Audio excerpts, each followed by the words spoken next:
हस्तिनापुर के राजा शांतनु शिकार के लिए जंगल में गए थे। तब उन्होंने इस अविश्वसनीय रूप से सुंदर महिला को देखा।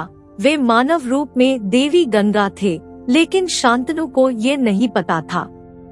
उसने इस महिला को देखा और उससे प्यार करने लगे। वह उसके पास गए और उससे शादी के लिए पूछा। गंगा राजा के प्रेम से प्रसन्न होकर उसे उत्तर दिया कि राजा, मैं एक शर्त पर तुमसे शादी करना स्वीकार करूंगी। उसकी शर्त रहस्यमयी थी।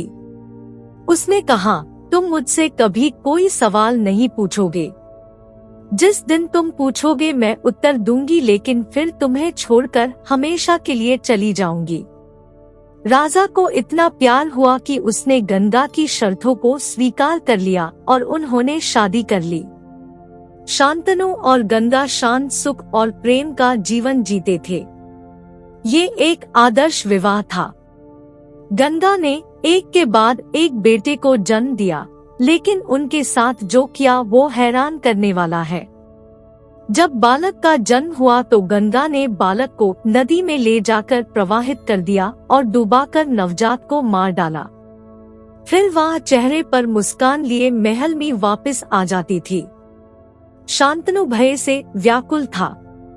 ऐसा होता रहा और शपथ के कारण शांतनु उससे कुछ भी नहीं पूछ पाता था और भीतर से पीड़ित रहता था। जब 8वें पुत्र का जन्म हुआ और गंगा उसे भी फेंकने वाली थी, तब शांतनु अपने आप को और नहीं रोक सका। वे चिल्लाया, रुको हृदयहीन महिला, तुम ऐसा कैसे कर सकती हो, जो कोई भी माँ कभी भी नहीं कर सकती है। उसने बिना किसी हिचकिचाहट के उत्तर दिया, प्रिय राजा, तुमने मुझसे जो वादा किया था उसी तुमने तोड़ दिया है और मेरे लिए तुम्हें छोड़ने का समय आ गया है। हालांकि जाने से पहले मैं आपके प्रश्न का उत्तर दूंगी और अपने मूल और अपने कार्यों के कारण को प्रकट करूंगी। मैं गंगा देवी हूँ और 8 वासुओं पर ऋषि वशिष्ठ के श्राप के परिणाम स्वरूप इस मानव रूप में हूँ।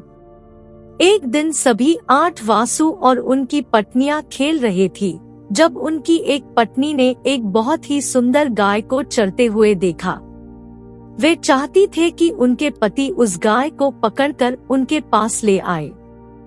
गाय नंदिनी वशिष्ठ नामक एक महान और शक्तिशाली ऋषि की थे। पत्नियों में से एक गाय की सुंदरता से इतनी प्रभावित हुई कि उसने अपने पति प्रभासा से गाय को लाने का अनुरोध किया। प्रभास ने उत्तर दिया, प्रिय, हम दीव हैं। गाय या गाय के दूध के लिए हमारे पास क्या उपयोग है? भले ही या नंदिनी है, जिसका दूध अनंत जीवन देता है। हम पहले से ही दीव होने के कारण अमृता का आनंद ले रहे हैं। एक वासु की पत्नी जोर देकर कहती रही कि उसे गाय चाहिए, इसलिए अंततः उसके पति और उसके साथ साथी वासु ने गाय को पकड़ लिया और घर ले गए। जब ऋषि वापस लौटे और पता चला कि क्या हुआ था, तो उन्होंने वसुओं को पृथ्वी पर जन्म लेने का श्राप दिया, जिसे आरोही प्राणियों के लिए दंड के रूप में देखा जाता है।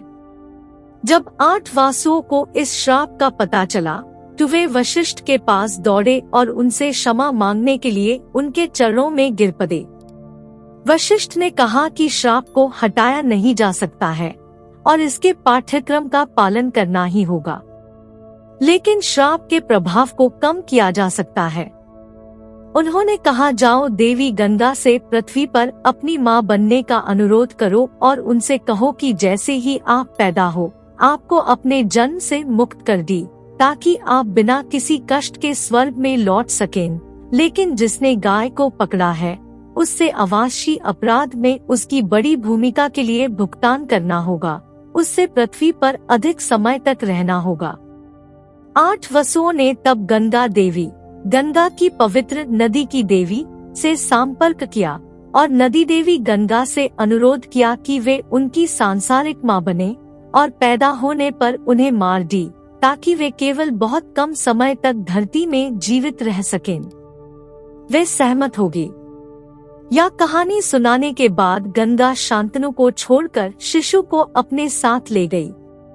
उसने उसे कुछ वर्षों तक पाला और एक बार जब शिशु बड़ा हो गया, महान भीष्म तो गंगा उसे वापस शांतनु के पास ले आए और फिर गंगा नदी में गायब हो गई। अगर आपको ये वीडियो पसंद आया है तो प्लीज इस वीडियो को लाइक और शेयर करें और हमारे चैनल को सब्सक्राइब करें। नमस्ते।